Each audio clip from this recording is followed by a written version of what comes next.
सभी को नमस्कार। आइए हम फिर से हिंदी सीखने के अपने इस कार्यक्रम को प्रारंभ करते हैं।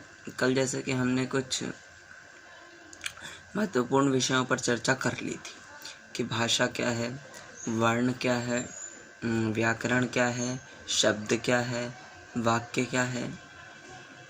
इन कुछ खास विषयों पर कल हम चर्चा कर चुके हैं और कल ये भी बताया था कि अब हमारे चर्चा का विषय है वर्ण। अब हमारे चर्चा का विषय क्या है? वर्ण। ध्यान दीजिएगा, हमारी चर्चा का विषय है वर्ण। इसकी परिभाषा हम कल कर चुके हैं। एक बार फिर से मैं फिर भी आपके इसकी परिभाषा बता देता हूँ। लिखते जाइएगा जो भी बताऊँगा, ठीक है?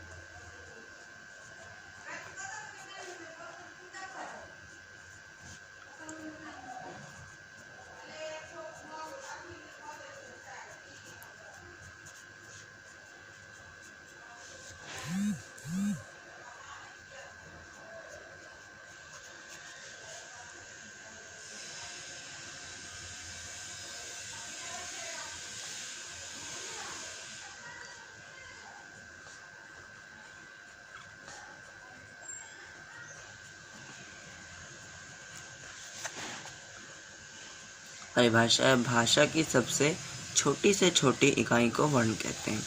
इसको अच्छे से कल मैंने एक्सप्लेन भी कर दिया था, समझा दिया था आपको, आप अभी लिख सकें इसके लिए बता दिया। भाषा की सबसे छोटी से छोटी इकाई को वर्ण कहते हैं।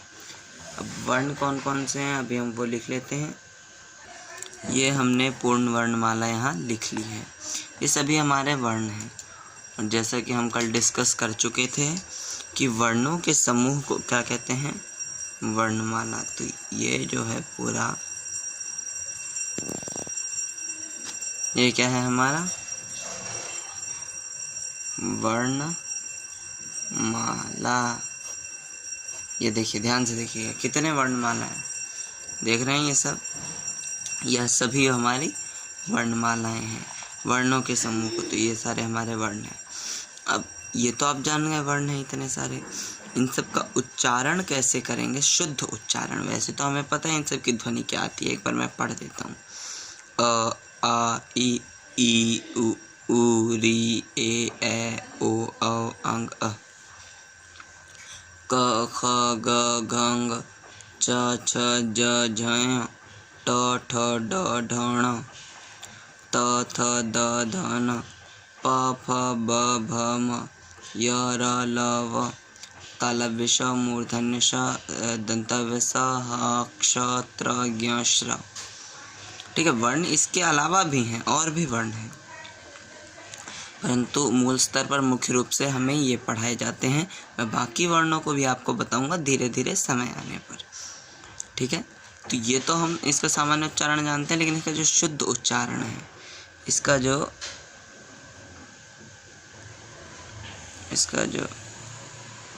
शुद्ध उच्चारण है,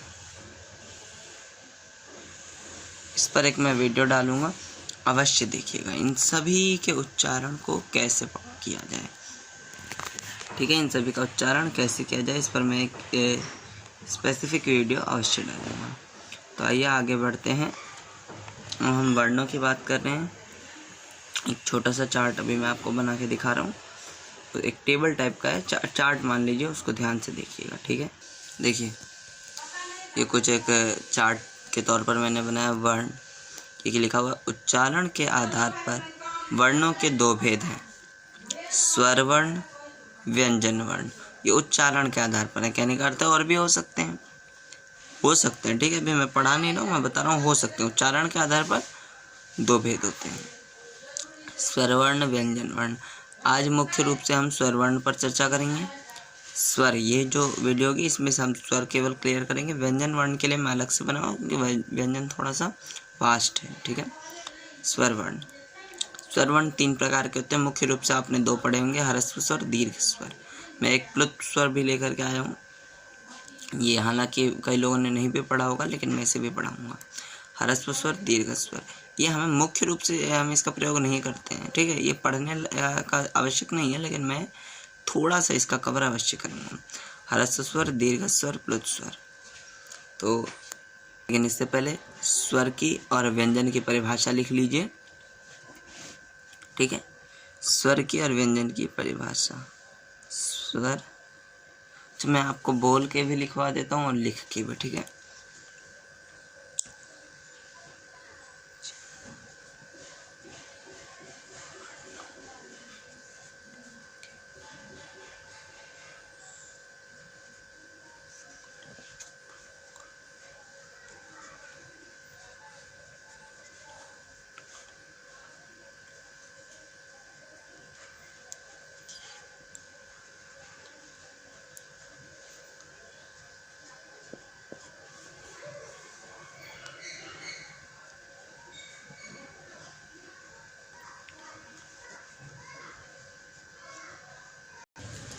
ये मैं स्वर की दो परिभाषा यहाँ मैंने लिखी है आप लोगों के लिए।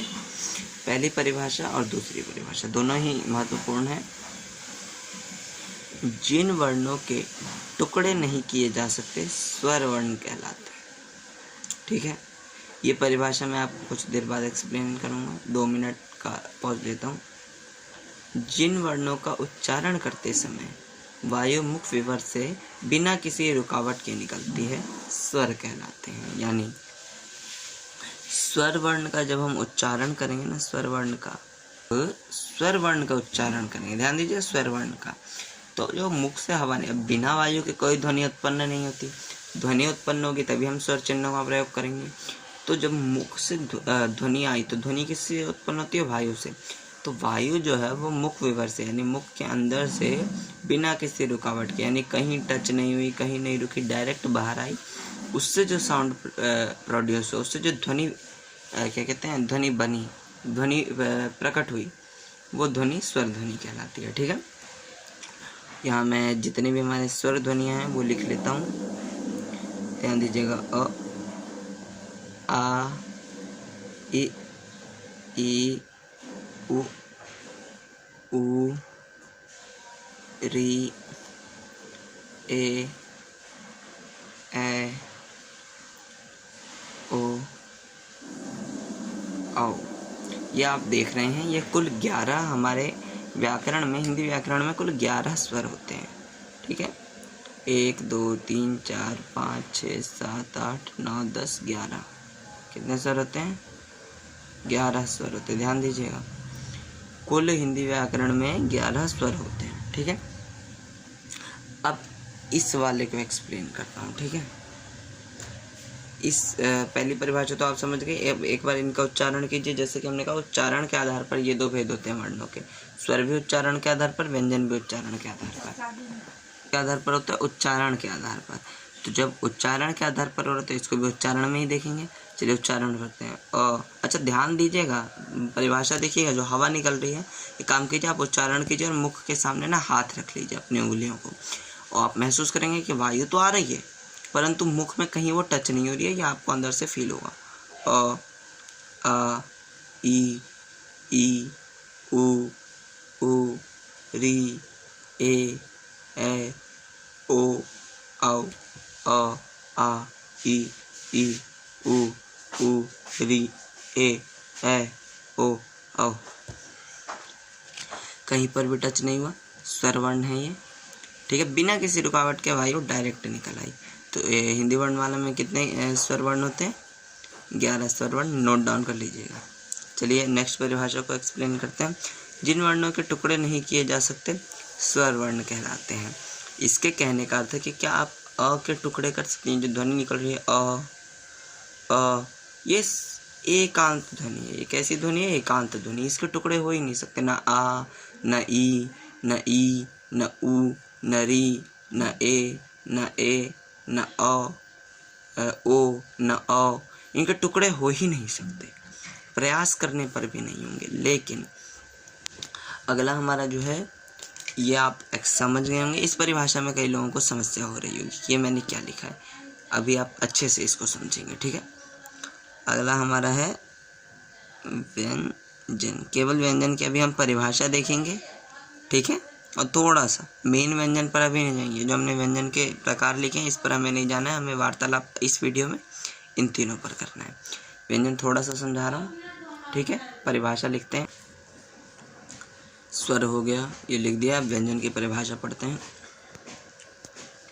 व्यंजन जिन वर्णों के उच्चारण में स्वर वर्णों की सहायता लेनी पड़े वह व्यंजन वर्ण कहलाते हैं। ठीक है भाई। जिन वर्णों का उच्चारण करते समय वायु को मुख के विभिन्न स्थानों पर पूरा या आंशिक रूप से रोका जाता है व्यंजन कहलाते हैं। उदाहरण क, ख, ग, घ, ङ। ठीक है। अच्छा, ये क ध्वनि पहले परिभाषा कहते हैं जिन वर्णों के उच्चारण में स्वर वर्णों की सहायता लेनी पड़ती। तो ये जो क वर्ण है, क जब मैं कह रहा हूँ तो क के साथ अ का भी उच्चारण हो रहा है।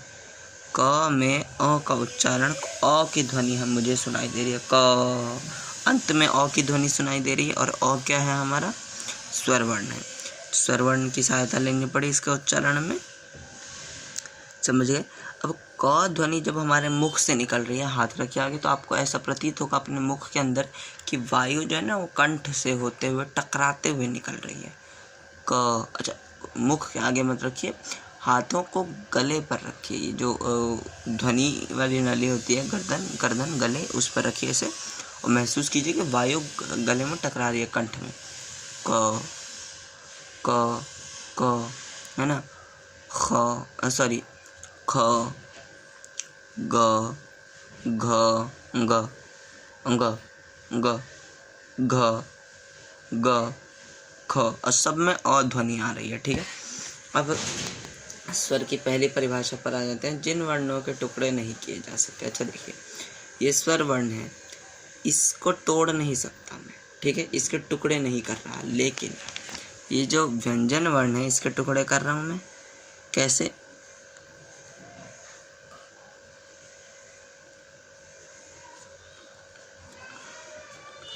ये एक व्यंजन वर्ण बनाने के लिए मुझे क प्लस स्वर, यानी ये व्यंजन है क, लेकिन ये पूर्ण व्यंजन, ये अर्ध व्यंजन है। क्या है ये? अर्ध व्यंजन। व्यंजन बनाने के लिए इस ध्वनि को क ध्वनि को अ के साथ जोड़ेंगे, तब जा करके क्या बनेगा? क। तो इस एक ध्वनि को मैंने दो टुकड़ों में तोड़ दिया। ये एक ध्वनि थी व्यंजन ध्वनि, इसको दो टुकड़ों में तोड़ा। क्या इस एक स्वर ध्वनि को मैं और टुकड़ों में तोड़ सकता हूँ? नहीं, यह असंभव है। तो इसीलिए स्वर की परिभाषा क्लियर हुई।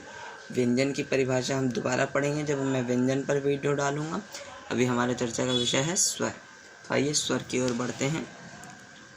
स्वर 3 हिस्सों में बांटा गया: ह्रस्व स्वर, दीर्घ स्वर, प्लुत स्वर। आइए स्वर पढ़ते हैं। स्वर की परिभाषा क्लियर हो गई। अब स्वर का पहला क्या है हमारा? ह्रस्व स्वर। ह्रस्व स्वर। अच्छा, ह्रस्व स्वर। ह्रस्व स्वर की परिभाषा मैं लिख दूं या बोल के पढ़ा दूं? मैं ऐसा करता हूँ, बोल के पढ़ समझा देता हूँ, लिखने में समय ज़्यादा लगता है ना। चलिए बोल के लिख देता हूँ। जिन वर्णों का उच्चारण कम से कम समय में होता है, यानी जिन वर्णों का उच्चारण करते समय कम समय लगता है। देखिए सरल भाषा में कहूँगा, ध्यान से सुनिएगा। जिन वर्णों का उच्चारण कम समय में होता है। ठीक है, लिखिए परिभाषा। जिन वर्णों का उच्चारण कम समय में होता है वह ह्रस्व स्वर कहलाते हैं। जिन वर्णों का उच्चारण, वर्ण छोड़ दीजिए, जिन स्वरों का उच्चारण करने में कम समय लगता है ह्रस्व स्वर कहलाते हैं। लिख ही देता हूँ, छोड़िए मैं। जिन स्वरों का उच्चारण, ठीक है, कम समय में हो ह्रस्व स्वर कहलाते। ठीक है, जिन स्वरों का उच्चारण कम समय में होता है ह्रस्व स्वर कहलाते हैं।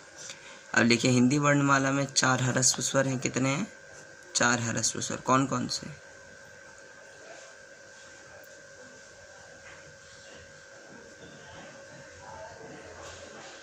ये हैं अ, ई, उ, री। उच्चारण में समय बिल्कुल नहीं लग रहा है। अ ई उ री, अ ई उ री, अ ई उ री। ठीक है, यही है 4 ह्रस्व स्वर। ध्यान से पड़ेगा। जिन वर्णों का उच्चारण करते समय, जिन वर्णों का उच्चारण कम से कम समय में होता है, बिल्कुल भी समय लगा हमें, सेकंड्स में हमने तुरंत में बोल दिया, तुरंत में अ ई उ री, अ ई उ री। ठीक है, तुरंत खत्म हो गया।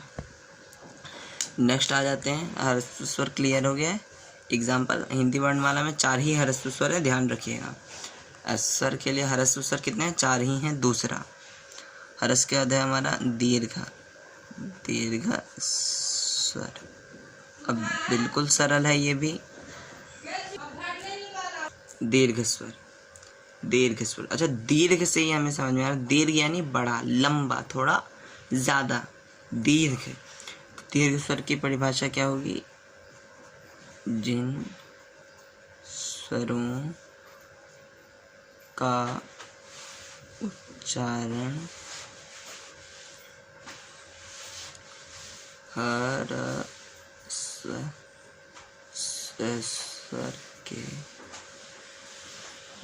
मुकाबले दुगना समय लेगा व दीर्घ स्वर कहलाते हैं। सिंपल सा फंडा है कि ह्रस्व स्वर के मुकाबले, ये जो है ना ह्रस्व स्वर, इन स्वरों का उच्चारण जो हो रहा है, तो जितना समय ह्रस्व स्वर के स्वरों को उच्चारण करने में लग रहा है, इसका दुगना। यानी अगर मैं ये 1 सेकंड में उच्चारण कर पा रहा हूँ, तो ये 1 का दुगना 2 सेकंड में ये स्वरों का उच्चारण करूँगा।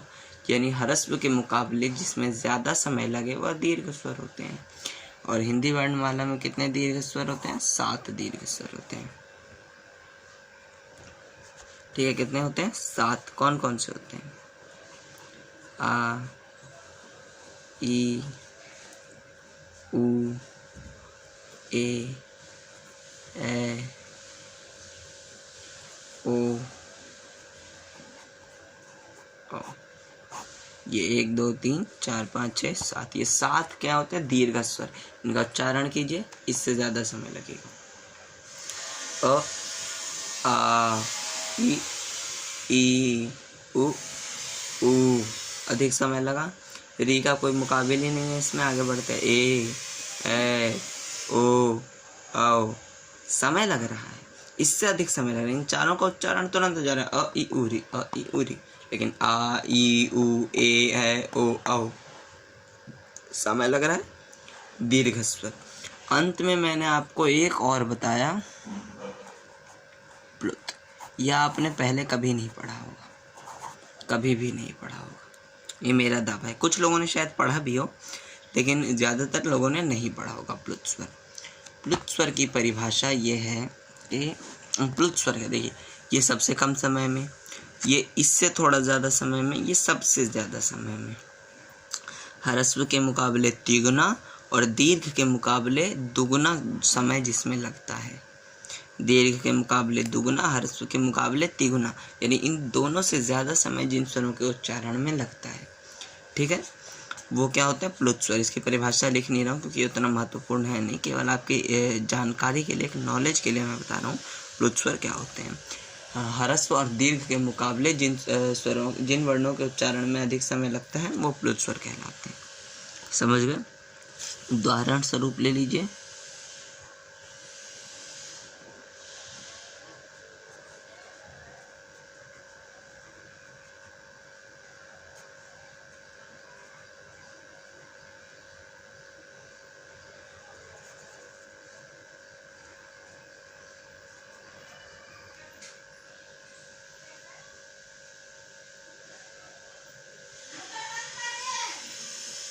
ये मैंने 3 उदाहरण लिखे हैं। ओम, राम, राधे। ठीक है, तो इसमें आप एक चीज़ देख रहे हैं, इसमें ध्वनि थोड़ी लंबी खींच रही है। जैसे कहाँ ध्वनि खींच रही है? ओ तो यही है, लेकिन ओ क्या दो, ये ओ की ध्वनि आ रही है, ये इस चिन्ह से आ रही है, यानी ये जो चिन्ह है इसको ओम का चिन्ह कहते हैं। ठीक है, ये आप लोगों ने व्याकरण सॉरी संस्कृत जो लोग पढ़ते हैं, अगर कोई संस्कृत पढ़ता होगा तो उसमें उसने देखा होगा कुछ यूं करके एक वर्ण लिखा रहता है जिसका उच्चारण हम अ से संबंधित करते हैं, जैसे राम। तो जब भी ध्वनि लंबी खिंच जाए, ये ज़्यादातर ये प्लुत स्वर का प्रयोग कहाँ होता है पता है? जब हम चिल्लाते हुए किसी को बुलाते हैं, जैसे ओए हैं राम ओम, तो जब उच्चारण वही स्वर है जो हम नॉर्मल पढ़ रहे हैं, वही वर्ण है, स्वर नहीं वही वर्ण है जो हम नॉर्मल पढ़ रहे हैं सामान्य रूप से, लेकिन उच्चारण में लंबा खिंच रहे हैं, जैसे ओम में। तो उदाहरण स्वरूप ये दो होते हैं प्लुत स्वर, और भी होते हैं जहाँ भी लंबा खिंच जाए, समय अधिक लगे, प्लुत। ये संस्कृत में प्रयोग किया जाता है मुख्य रूप से, इसलिए इसको मैं ज़्यादा नहीं कवर कर रहा हूँ क्योंकि हम हिंदी पढ़ें। संस्कृत की जितनी ज़्यादा से ज़्यादा उपेक्षा करें उतना सही होगा। ठीक है, ये समझ गए आप लोग। देखिए प्लुत स्वर, इसी के साथ अब हम आज का अपना स्वर सेशन समाप्त कर रहे हैं। एक बार मैं आप लोग को रिकॉल करा दूं कि अब तक हमने क्या क्या पढ़ा है। वर्ण की परिभाषा एक बार हमने अभी पढ़ी थी दोबारा से पीछे, वर्ण की परिभाषा हमने पढ़ी थी अभी दोबारा से पीछे से, देख लीजिए क्या क्या हमने पढ़ा है। इसके नोट्स मैं आपको भेज दूंगा। उच्चारण के आधार पर दो वर्ण होते हैं, दो प्रकार के वर्ण होते हैं, स्वर व्यंजन। स्वर पर हमने खास चर्चा की है। स्वर की परिभाषा, स्वर 11 होते हैं। व्यंजन के लिए मैं नेक्स्ट वीडियो डालूंगा, व्यंजन की परिभाषा भी हम इसमें पढ़ चुके हैं। इसके पश्चात स्वर की बात हमने व्यंजन के कुछ उदाहरण भी देखे, फिर स्वर पे वापस आ गए क्योंकि स्वर ही हमारा चर्चा का विषय था। स्वर वे 3 प्रकार के स्वर होते हैं बताया मैंने, ह्रस्व स्वर, दीर्घ स्वर और प्लुत स्वर। ह्रस्व स्वर की परिभाषा, उदाहरण। दीर्घ स्वर की परिभाषा, उदाहरण 7 होते हैं, दीर्घ 4 होते हैं, ह्रस्व। प्लुत स्वर बता दिए, प्लुत स्वर संस्कृत में आता है। परिभाषा क्लियर कीजिए। सबसे कम से कम समय में बोले जाने वाले स्वर ह्रस्व स्वर कहलाते हैं। ह्रस्व स्वर से थोड़ा अधिक समय लेने वाले स्वर दीर्घ स्वर कहलाते हैं, और ह्रस्व और दीर्घ दोनों के मुकाबले सबसे अधिक समय लेने वाले स्वर प्लुत स्वर कहलाते हैं। क्लियर हो गया? तो आज इसी के साथ हम आज का अपना सेशन यहीं पर समाप्त करते हैं। चलिए, बहुत बहुत धन्यवाद। व्यंजन वर्ण थोड़ा वास्ट है, इसलिए आप नेक्स्ट वीडियो व्यंजन वर्ण पर मैं सेपरेट वीडियो डालने वाला हूँ। चलिए, तब तक के लिए नमस्कार।